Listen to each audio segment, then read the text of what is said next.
Le libre arbitre n'existe pas, épisode 5. Comment notre cerveau fait-il pour prendre des décisions?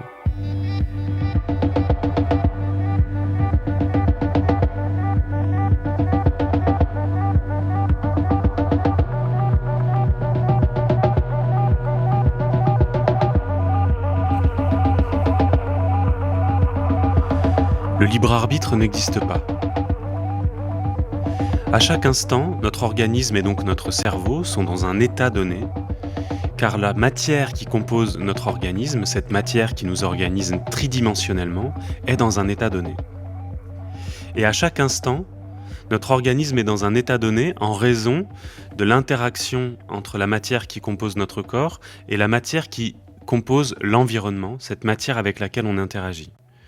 Notre corps modifie en permanence l'environnement autour de soi. Quand on bouge des objets, quand on brasse le bras dans l'air, on modifie l'état de la matière fluide de l'air autour de nous. Et à l'inverse, l'environnement passe son temps à modifier la matière qui nous compose.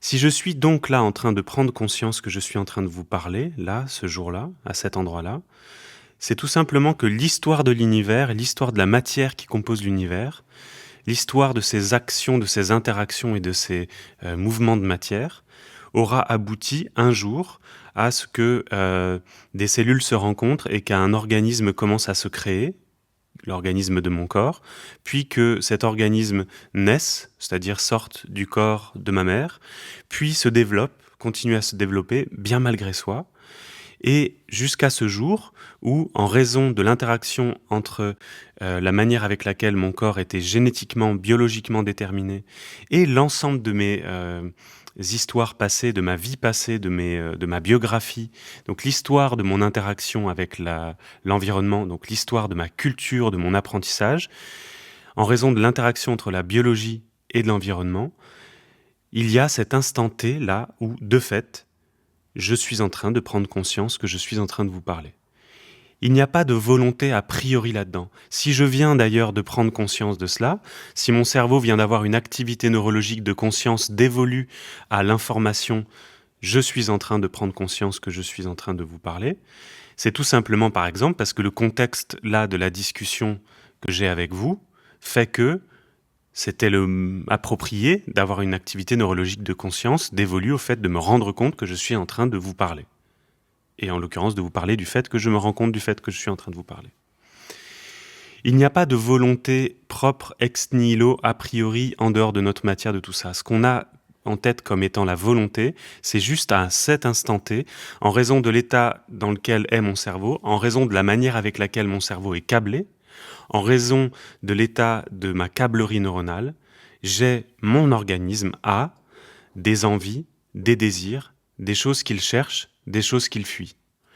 Personne, aucun être au monde ne fait exprès d'être de gauche plutôt que de droite, gay plutôt qu'hétérosexuel, cisgenre plutôt que transgenre, de même qu'il ne fait pas plus exprès d'être blanc, noir, maghrébin, asiatique. Personne ne fait exprès de croire en Dieu plutôt que de ne pas croire en Dieu.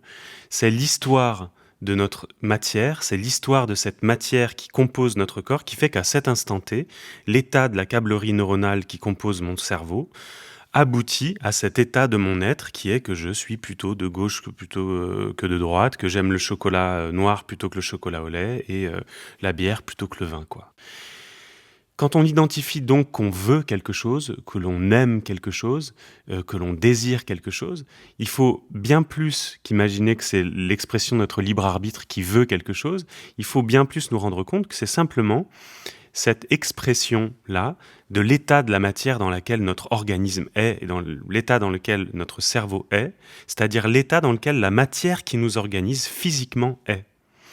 Si je vous décable des neurones par-ci et que je vous recable des réseaux neuronaux par-là, vous serez de droite plutôt que de gauche et que vous le vouliez ou non.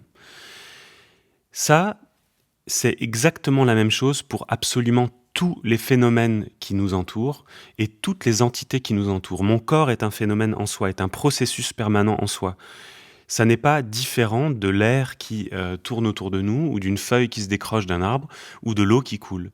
Mon organisme-là est un phénomène, est un processus de matière qui, depuis le Big Bang jusqu'à aujourd'hui, et encore même avant le Big Bang, il y avait d'autres univers, qui aboutit à cet instant T, à cet état de la matière qui est ce corps qui est là en train de vous parler, de vous dire ces choses-là, bien malgré soi. À l'échelle microscopique, comment se passent les décisions, comment notre cerveau fait pour prendre des décisions? Déjà, il ne fait pas pour. Bien malgré soi, notre cerveau est composé de matière, et notamment qui organise tridimensionnellement une organisation de neurones. Et tout le reste autour, ce sont des cellules qui permettent la structure, l'architecture 3D, qui permettent d'apporter de la nourriture aux neurones, la vascularisation, etc. Qu'on le veuille ou non, notre cerveau, qu'il le veuille ou non, a donc cette organisation de neurones qui véhicule de l'information sous forme d'électricité. Il n'y a pas des images qui passent le long des neurones, c'est de l'électricité qui passe le long des membranes cellulaires en raison de l'entrée d'ions positifs et ensuite de la sortie d'ions positifs de l'intérieur des neurones qui fait des dépolarisations et repolarisations à l'échelle de la cellule. Dans un système architectural différent qu'est un ordinateur, c'est l'électricité qui passe le long de composants physiques. Dans notre organisme biologique, c'est l'électricité qui passe le long de nos tissus biologiques. Et donc une décision, c'est seulement et strictement, tranquillement, le passage d'un influx nerveux au niveau d'un embranchement dans un courant plutôt que dans un autre. C'est à un embranchement, le fait que l'influx nerveux continue, le potentiel d'action, continue sa course dans un réseau neuronal plutôt que dans un autre. C'est ça qu'on appelle une décision à l'échelle phénoménale, subjective, d'être humain qui se pense être un être humain. À l'échelle microscopique, une décision, c'est seulement qu'en permanence, bien malgré soi, en raison des conditions physiques, locales, microscopiques que va rencontrer ce courant électrique, de fait, qu'il le veuille ou non, ce courant électrique va prendre la voie de gauche plutôt que la voie de droite. Mais exactement de la même manière que de l'eau qui arrive face à un rocher va couler à gauche plutôt qu'à droite. Il n'y a pas de volonté propre à ça, il y a simplement que, par exemple, la pente est plus importante à gauche et que le lit de la rivière est plus gros à gauche, et puis qu'à droite du rocher, d'ailleurs, il n'y a pas du tout de passage, il y a juste, une terre meuble, par exemple. Et c'est, par exemple, à force que l'eau passe à cet endroit-là, que l'eau va creuser une voie à droite du rocher et qu'un jour, éventuellement, il va y avoir un lit de la rivière qui va se creuser à droite du rocher, mais bien malgré soi. C'est pareil pour la sève dans l'arbre. Il n'y a pas au printemps l'arbre qui se dit « Ah tiens, je me rends compte que c'est le printemps, il faudrait que je recommence à faire monter la sève dans mes veines pour pouvoir faire monter les oligo-éléments qui me permettent de grandir. » C'est seulement en raison des conditions de pression atmosphérique et de température qui fait que le liquide, qu'on appelle la sève, a une composition biochimique donnée, est par exemple plus ou moins collant parce que plus ou moins plein de sucre par exemple, plus ou moins liquide et plus ou moins plein d'eau par exemple, et qui fait que par capillarité, la sève va pouvoir déjouer la gravité et monter le long des capillaires dans les racines, puis dans les troncs, jusqu'à pouvoir amener les éléments nutritifs aux feuilles par exemple et faire grandir l'arbre. C'est seulement du fait de l'organisation tridimensionnelle à cet instant T de cette entité tridimensionnelle qu'on appelle arbre, c'est seulement du fait de cette organisation 3D qui fait qu'en interaction avec l'environnement, et par exemple là avec la pression et la température, qui fait que à cet instant T là de l'année, la sève peut monter dans l'arbre, et que de fait la sève arrivant au niveau des cellules qui composent les feuilles et qui permettent la photosynthèse par exemple et de créer de l'énergie, l'arbre peut grandir. Tout ça se passe bien malgré soi, et pour l'être humain, c'est pareil. Depuis l'échelle microscopique d'une cellule avec des ribosomes qui décodent de l'ADN pour en faire de l'ARN, qui en fait des acides aminés, qui en font des protéines, qui en font des cellules, qui en font des organes, qui en font des tissus, et tissus qui s'organisent en systèmes et qui s'organisent en cerveau et en corps humain. C'est pareil pour l'ensemble de ces niveaux de représentation et d'organisation de la matière. Ça se fait bien malgré soi en raison de ce qui s'est passé à l'instant T-1 qui aboutit à cet instant T à une activité donnée de la matière qui nous compose. Donc une décision, c'est un influx nerveux qui poursuit sa route dans une direction plutôt que dans une autre. Ce départ dans une direction plutôt que dans une autre se fait en raison des conditions matérielles, physiques, locales que l'influx nerveux va rencontrer.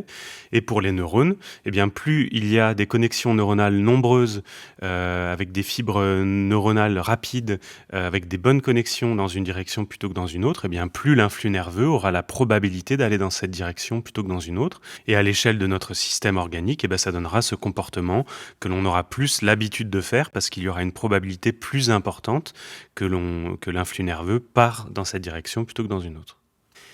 Et ensuite, il y a une dimension très importante à avoir en tête, c'est que tout ceci est une question de probabilité. Il y a une probabilité que notre influx nerveux aille à gauche plutôt qu'à droite. Parfois, il va à droite alors qu'il y avait plus de câblerie qui allait à gauche. Parfois, notre cerveau commande des comportements qui nous paraissent imprévisibles et qu'on regrette immédiatement après. Parfois, notre cerveau prend des décisions qui sont pourtant erronées. Et par exemple, une illusion d'optique, si vous regardez des illusions d'optique dans un livre ou sur Internet par exemple, votre cerveau, face à une situation ambiguë, va décider, mais à nouveau, c'est pas « je veux faire exprès que », il y a juste l'influx nerveux qui va aboutir à une conclusion qui est par exemple que l'image que vous êtes en train de voir est en 3D alors qu'elle est en 2D.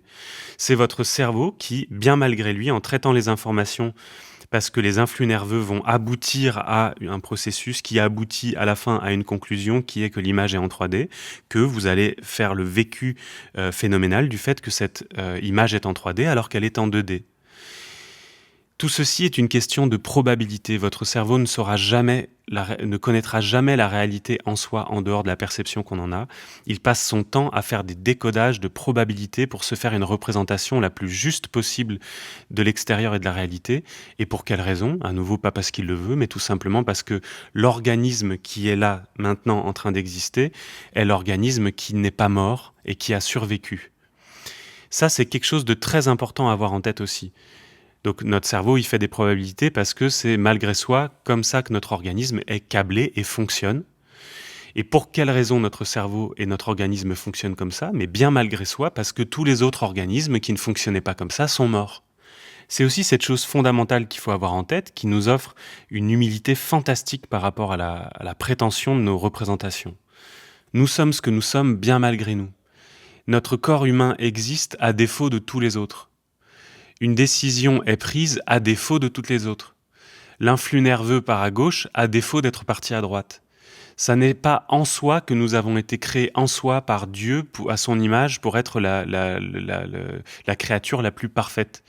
Il est ici bien plus question de, bien malgré nous, l'histoire de la matière de cet univers qui, un jour, a fini par aboutir à cet organisme. Et ces organismes d'humains qui ont survécu encore jusqu'à aujourd'hui sont les organismes qui ne sont pas morts et qui ont pu se reproduire avant de mourir. Et c'est d'ailleurs pour ça qu'on est des êtres si anxieux, parce que l'anxiété permet d'être en permanence vigilant de la mort. Et les organismes qui étaient beaucoup plus portés vers le plaisir et la recherche de la joie avant d'être avant tout méfiants et d'avoir peur de mourir, sont morts beaucoup plus rapidement que ces organismes que nous sommes, qui sont des organismes flippés. C'est pour ça que dans notre cerveau, les circuits qui gèrent l'anxiété sont si importants et qu'avant toute chose, votre cerveau, avant même de se demander ce qu'il a envie de faire, il se demande d'abord et avant tout si c'est dangereux et s'il faut fuir. Parce qu'avant même de pouvoir vivre et de jouir et d'aimer vivre, il faut avant tout ne pas mourir. L'autre moyen de comprendre donc comment notre cerveau fait pour prendre des décisions, c'est de comprendre qu'il fait en termes de probabilité et qu'en fait notre cerveau calcule en permanence en termes d'avantages inconvénients et de balance bénéfice-risque. Et comment il fait ça ? Il fait ça grâce à la mémoire. Un élément fondamental de notre prise de décision est la mémoire.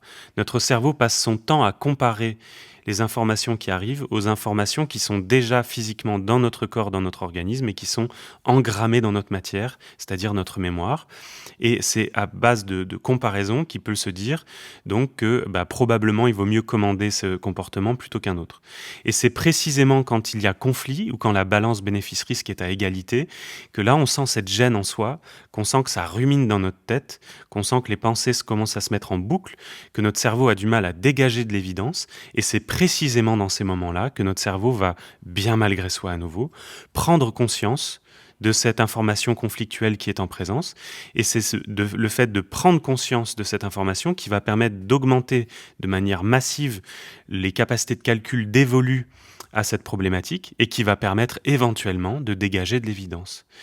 Et donc, c'est dans les situations où on n'a aucune expérience et dans les situations où, en fonction de la décision qui est prise, il pourrait y avoir des conséquences très négatives dans un choix comme dans l'autre, qu'on est là et qu'on ne sait pas quoi faire et qu'on rumine et qu'on rumine et qu'on rumine jusqu'à éventuellement s'épuiser de burn-out, de ne pas avoir pris la décision, de ne pas avoir tenté quelque chose, de ne pas être sorti de cette situation de conflit et de ne pas avoir dévoué de l'énergie, non pas à continuer à ruminer pour dégager une vérité, une évidence que l'on ne connaîtra pas parce qu'on ne peut pas deviner l'avenir, plutôt qu'à dévouer cette énergie à tester, prendre des risques, voir ce qui se passe, vérifier, puis éventuellement revenir en arrière et faire différemment. Enfin, comment notre cerveau fait pour prendre des décisions à l'échelle systémique, à l'échelle donc de notre organe du cerveau? Quelles sont les structures qui permettent de prendre des décisions? La structure organique, systémique, fondamentale qui permet à notre organisme de savoir ce qu'il faut faire et ce qu'il faut ne pas faire, c'est le circuit de la récompense et qu'on appelle aussi système des valeurs.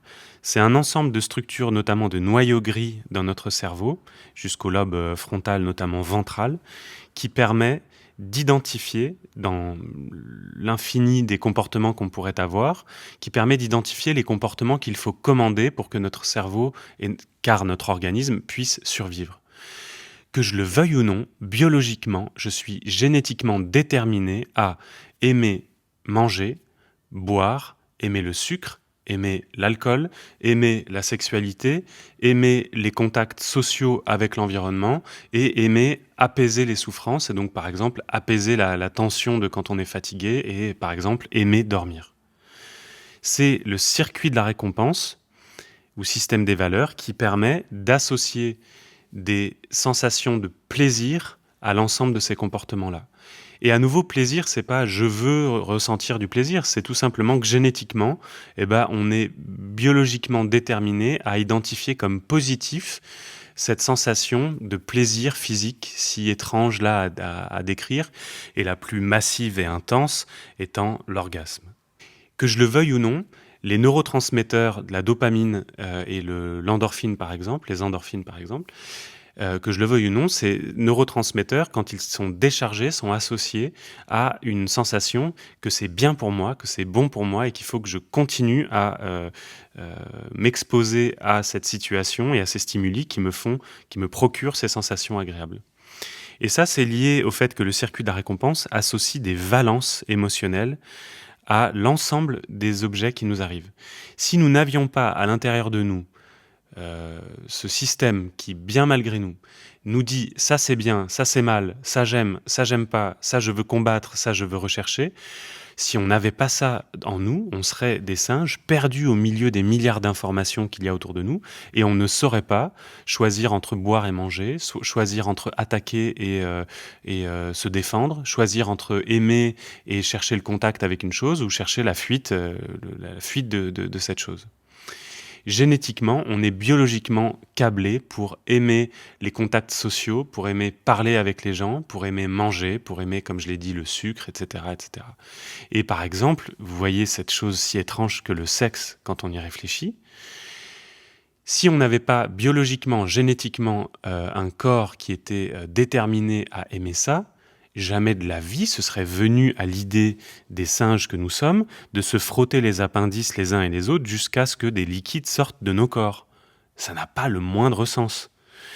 C'est précisément parce qu'à cet endroit-là du corps, quand on les frotte, il y a cette sensation très agréable qui, en tout cas, est identifiée par le circuit de la récompense et le système des valeurs comme étant agréable, qui fait que les humains se frottent les appendices les uns contre les autres. S'il n'y avait pas ça, les humains ne feraient pas ça, et donc mourraient avant de s'être reproduits. Et les singes qui n'ont pas de zone érogène et qui ne sont pas capables d'orgasme, par exemple, sont morts depuis longtemps avant de se reproduire. La dernière dimension fondamentale pour comprendre comment notre cerveau et notre organisme font pour prendre des décisions, c'est évidemment la capacité d'inhibition. Au-delà des choses que notre organisme recherche, il y a ces choses que notre organisme fuit, combat et annule et ne veut pas faire. La capacité d'inhibition, elle est particulièrement intense et présente et forte chez les êtres humains car on a un lobe frontal particulièrement important. Notre lobe frontal, il permet particulièrement de contextualiser en permanence les décisions qui sont en cours, pour les contextualiser notamment sur le plan social et se demander si c'est bien ou pas bien, mal ou pas. Fort heureusement, il y a nombre de ces décisions qui sont en passe d'être prises, qui sont stoppées par notre cerveau qui compare le désir et le pattern d'activation qui est en cours aux avantages et aux inconvénients qu'il y aurait à commander effectivement ce pattern et qui permet de se rendre compte qu'il y aurait des désavantages plus importants que les avantages à faire ce comportement, par exemple aller parler à quelqu'un et lui dire ce que l'on pense, et qui donc inhibe l'action et arrête la décision qui était prise. Ça, c'est évidemment un point fondamental de notre fonctionnement d'être humain. C'est beaucoup plus fort chez nous que chez les grands mammifères ou les singes, par exemple. C'est le développement du lobe frontal qui permet cette capacité de traitement de l'information tellement importante que que notre cerveau peut se demander si c'est bien ou pas, comparer, faire des hypothèses, à nouveau faire des calculs de probabilité et éventuellement conclure au fait de ne pas faire l'action. Et puis l'autre système qui est beaucoup moins de haut niveau que ça, c'est tout simplement la douleur et la souffrance. La douleur, qu'elle soit physique et donc médiée par des neurones qui sont chargés de médier la douleur, ou qu'elle soit morale, et qu'elle active des zones comme l'insula au niveau du cerveau qui sont d'ailleurs activées par la douleur physique comme par la douleur morale. Ce sont ces sensations qui permettent de dire à notre organisme « je n'aime pas, je ne veux pas, je combats ». Si nous n'avions pas ces sensations, ces percepts, nous n'aurions pas d'informations sur la réalité, ni de l'extérieur de notre corps, ni sur notre organisme. Et si nous n'avions pas un organisme qui était biologiquement, génétiquement câblé pour identifier des percepts comme étant positifs et d'autres comme étant négatifs, donc comme étant agréables ou comme étant douloureux, donc en termes d'émotions comme étant source de joie ou source de tristesse ou de colère, nous serions perdus au milieu de toutes les actions que nous pourrions commander et nous serions morts depuis longtemps.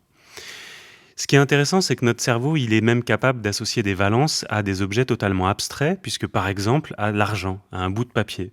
Ça, c'est le circuit de la récompense dont on parlait tout à l'heure, qui est capable d'associer une valence positive, non pas simplement qu'à des sources de plaisir physique, par exemple la nourriture, mais aussi à l'exposition neurologique à des stimuli abstraits, comme étant par exemple une valeur d'argent associée à une sensation de possession symbolique plus importante si on a un billet qui a un chiffre plus important. On a donc vu comment notre cerveau faisait mécaniquement pour prendre des décisions, comment ça se passait, comment les décisions nous adviennent, comment elles nous arrivent. Nous ne faisons que réagir, il n'y a jamais d'action en soi en positif, ce sont toujours des réactions en interaction et en interdépendance permanente avec ce qui nous entoure. Et il y a une dernière chose que j'aimerais vous dire et qu'il faut avoir en tête. Notre cerveau prend des décisions seulement et strictement avant toute chose en fonction de ce qu'il identifie sur le moment comme étant dans notre intérêt, dans son intérêt, dans l'intérêt de notre survie, car éventuellement source de plaisir et de joie. Notre cerveau est neurologiquement, génétiquement câblé pour être attiré par les choses qui nous procurent du plaisir, et il se trouve que les choses qui nous procurent du plaisir sont les choses qui nous permettent de survivre, et pour ressentir de la douleur, du rejet, de la tristesse, de la colère, face aux choses qui nous sont mauvaises pour notre survie, et qui sont mauvaises pour la défense de nos intérêts. Notre système corps, dans lequel il y a notre cerveau, notre organisme, comme tout système biologique, tend à sa survie, car tend à son homéostasie, c'est-à-dire au maintien de la stabilité des équilibres biologiques en son sein. Et la seule preuve qu'on peut en avoir, c'est que nous sommes encore là pour pouvoir en parler. Ces systèmes organiques qui ne tendent pas à leur survie n'ont tout simplement pas survécu et ne se sont pas reproduits et ne sont pas là pour pouvoir en parler.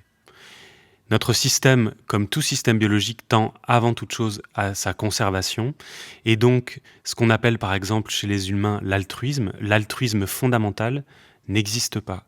Si votre cerveau peut commander un comportement, c'est qu'il identifie qu'il y a plus d'avantages sur le moment à commander ce comportement qu'à ne pas le faire, ou bien qu'il identifie qu'il y aurait plus de désavantages à ne pas commander ce comportement qu'à le faire. On prend souvent comme exemple d'altruisme fondamental celui de sauver quelqu'un au détriment même de sa vie. Il faut pouvoir imaginer là aussi que votre cerveau fait une balance bénéfice-risque dans sa tête, avantages et inconvénients, et que s'il peut commander cet acte, ce comportement de sauter par exemple dans l'eau pour aller sauver un enfant de la noyade, c'est qu'il identifie qu'il y aura plus d'inconvénients à ne pas le faire qu'à le faire. C'est que votre cerveau sent que sur le plan moral, il souffrira trop de ne pas essayer de sauver cet enfant, et donc il préfère commander à votre organisme de sauter dans l'eau, quitte à prendre le risque de mourir, que de rester sur la berge et de regarder cet enfant mourir. J'aimerais terminer cet épisode par la citation d'un immense humain dont la pensée m'est très chère, qui est le premier médecin qui a découvert les premiers neuroleptiques dans les années 1950 en travaillant avec les psychiatres de l'hôpital Sainte-Anne quand ils ont découvert la chlorpromazine. Les neuroleptiques ayant littéralement changé la face du monde, en tout cas des humains, et notamment de la prise en charge des patients souffrant de troubles psychiatriques. Cet immense chercheur s'appelle Henri Laborie et il a écrit un livre absolument fondateur qui s'appelle L'éloge de la fuite, qui est paru en 1976 et que je vous recommande totalement. Dans ce livre, il écrivait ceci. « Ce que nous appelons liberté, c'est la possibilité de réaliser les actes qui nous gratifient, de réaliser notre projet sans nous heurter au projet de l'autre. Mais l'acte gratifiant n'est pas libre. Il est même entièrement déterminé. Pour agir, il faut être motivé et nous savons que cette motivation, le plus souvent inconsciente, résulte soit d'une pulsion endogène, soit d'un automatisme acquis et ne cherche que la satisfaction, le maintien de l'équilibre biologique, de la structure organique.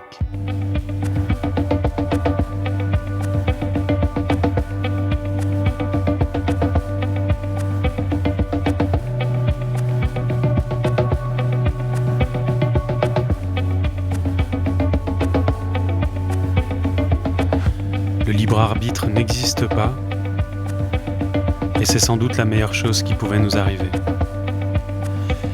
Mais alors, s'il n'existe à ce point pas, pourquoi les humains continuent-ils de croire en cela ? C'est ce que nous allons voir dans l'épisode numéro 6. Merci beaucoup pour votre attention. Ce morceau s'appelle Sur le cœur du duo français Anami. Et merci à celles et ceux qui partagent ce podcast.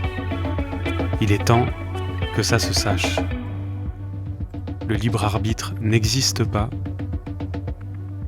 et c'est sans doute la meilleure chose qui pouvait nous arriver.